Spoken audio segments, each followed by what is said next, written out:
ශ්‍රී සුධර්මාරාම පුරාණ විහාරය.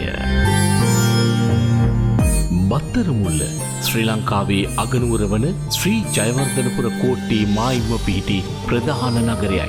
බෞද්ධ සැදැහැවතුන් විශාල ලෙස ජනාවාස කරගත් බත්තරමුල්ලේ පිහිටි පුරාණ විහාරස්ථානයක් ලෙස ශ්‍රී සුධර්මාරාම පුරාණ විහාරය සැලකෙනවා.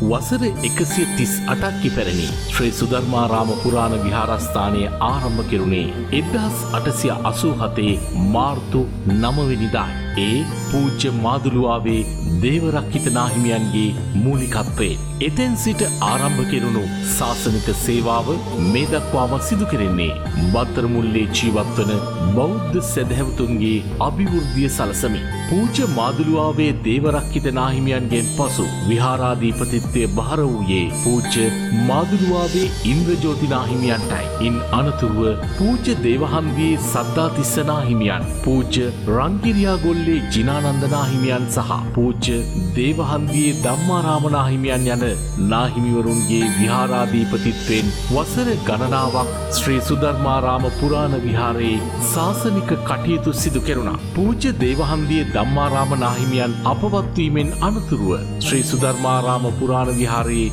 විහාරාධිපතිත්වය බහර වූයේ පූජ්‍ය දේවහන්දියේ ජිනරතන නාහිමියන්ටයි. ඒ 2015 වර්ෂයේදී උන්වහන්සේ මේ දක්වාම විශිෂ්ට ශාසනික සේවාවක් ඉටු කරමින් වැඩ සිටිනවා. අතීතයේ සිටම ශ්‍රී සුධර්මාරාම පුරාණ විහාරයේ දායක සභාව, පොසොන් උත්සව කුලගණ සමිතිය සහ ශ්‍රී ඉන්ද්‍රජෝති දහම් පාසල විහාරය ආශ්‍රිතව ක්‍රියාත්මක වූයේ තවත් ශාසනික මෙන්ම සමාජ සේවාවක්ද ඉටු කරමින්. ප්‍රදේශයේ පැරණි දායක දායිකාවන්ගේ ශ්‍රම ශක්තියෙන් මේ සියලු සේවාවන් මෙන්ම විහාරස්ථානය ගොඩනැගුණා.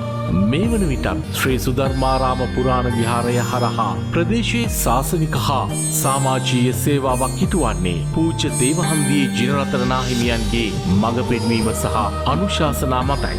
මේ වන විටත් විසල් ශාසනික සේවාවක් ඉටු කරන පූජ්‍ය දේවහන්දියේ ජිනරතන නාහිමියන් කේ.ජී. විජේරත්න මහතාට සහ සීලා කුමාරි හාමි මහත්මියට දාව ජන්මලාභය ලැබුවේ 1947 දෙසැම්බර් 16 වන දින මහනුවර දේවහන්දිය ගම්මානයේදී. 1964 ජූලි 13 වෙනිදා උන්වහන්සේ සම්මා සම්බුදු පියාණන් සරණ යමින් සසුන්ගත වුණා. ඒ තවත් භික්ෂුන් වහන්සේ 108 නමක් සමග කෝට්ටේ රාජමහා විහාරස්ථානයේදී. අනතුරුව 1970 වර්ෂයේදී උන්වහන්සේ උපසම්පදාව ලැබුවා. එම වර්ෂයේදීමයි ශ්‍රී සුධර්මාරාම පුරාණ විහාරයේ විචිත්‍රවත් විහාර මන්දිරය සැදැහැවතුන් සඳහා විවෘත කෙරුණේ.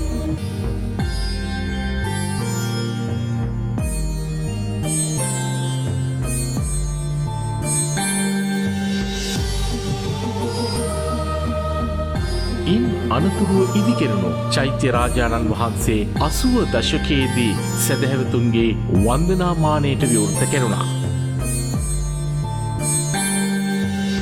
ඉන් අනතුරුවයි විහාරස්ථානයේ අනිකුත් ගොඩනැගිලි ඉදිකෙරුණේ. පූජ්‍ය දේවහන්දියේ ජිනරතන ස්වාමීන් වහන්සේ 1977 වර්ෂයේ ආරම්භී ශ්‍රී ඉන්ද්‍රජෝති දහම් පාසලේ ප්‍රධානාචාර්ය ලෙස ක්‍රියා කරමින් විශිෂ්ට සේවාවක් ඉටු කළ අතර ඒ කාලවකවානුවේදී දහම් පාසල් ගොඩනැගිල්ල ඉදිකෙරුණේ. 2015 වර්ෂයේදී පූජ්‍ය දේවහන්දියේ ජිනරතන ස්වාමීන් වහන්සේ විහාරාධිපති හිමියන් ලෙස පත්වීමෙන් අනතුරුව දානශාලාව ඉදිකෙරුණා. පූජ්‍ය දේවහන්දියේ ජිනරතන නාහිමියන්ගේ අනුශාසකත්වයෙන් වාර්ෂික පෙරහැර මංගල්‍යය ආරම්භ කෙරුණේ 2003 වර්ෂයේදී. 2003 වර්ෂයේ ආරම්භී පෙරහැර මංගල්‍යය 2018 වර්ෂය දක්වා අඛණ්ඩව ක්‍රියාත්මක වුණා. 1990 වර්ෂයේ සිට 2023 වර්ෂය දක්වා කඩුවෙල ශාසනාරක්ෂක බල මණ්ඩලයේ ලේකකාධිකාරී ධූරය හෙබ වූ පූජ්‍ය දේවහන්දියේ ජිනරතන ස්වාමීන් වහන්සේ 2012 වර්ෂයේ සිට කොළඹ දිස්ත්‍රික් ශාසනාරක්ෂක බල මණ්ඩලයේ සම ලේකම් ධුරය හෙබ වූවා. කෝට්ටේ සංඝ සභාවේ කාරක සභික තනතුර හොබවන උන්වහන්සේට එම සංඝ සභාවෙන් අලුත්කුරු කෝරළේ ප්‍රධාන සංඝනායක පදවිය පිරිනැමුවා. උන්වහන්සේ ඉටු කරන ශාසනික සේවාවන්ට අමතරව විශාල සමාජ සේවාවක්ද ඉටු කරමින් සිටිනවා. ප්‍රදේශයේ අධ්‍යාපන සංවර්ධන පදනම නිර්මාණය කළ උන්වහන්සේ වසම් 5කට අයත් සිසු දරුවන් 22 දෙනෙකුට ඒ හරහා මාසිකව අධ්‍යාපන ශිෂ්‍යත්ව ලබා දෙන අතර උන්වහන්සේ සෑම මාසකම පළමුවෙනිදා තලංගම රෝහලට එදිනෙදා අවශ්‍ය ද්‍රව්‍ය පරිත්‍යාග කිරීමද සිදු කරනවා. ශ්‍රී සුධර්මාරාම පුරාණ විහාරයේ වත්මන් විහාරාධිපති හිමියන් ලෙස ශාසනයට මෙන්ම ගමට සිදු කරන සේවාවද ඉමහත්. උන්වහන්සේගේ අනුශාසකත්වයෙන් මෙවර දළදා උපහාර පෙරහැර සංවිධානය කෙරුණේ බත්තරමුල්ල යලි පුපුදුවාලමින්. ඒ වෙනුවෙන් බත්තරමුල්ලේ තරුණ ප්‍රජාවගේ මූලිකත්වයෙන් සැදුම්ලත් ශ්‍රී සුධර්මාරාම පුරාණ විහාරයේ දළදා උපහාර පෙරහැර කමිටුව උරදී ක්‍රියා කළා. බත්තරමුල්ල නගරයේ පුපුදුවාලමින් ශ්‍රී සුධර්මාරාම පුරාණ විහාරයේ වීථි සංචාරය ඇරඹෙන්නේ ඒ තරුණ ප්‍රජාවගේ දහඩිය මහන්සියෙන් ගොඩනැගුණු දළදා උපහාර පෙරහැර මංගල්‍යයයි. ඒ අසිරිමත් පෙරහැර මංගල්‍යය නරඹා පහන් සංවේගය උපදවා ගන්නට ප්‍රදේශවාසී සැදැහැවත් ඔබට සුදුවතින් සැරසී පැමිණෙන ලෙසට ආරාධනා.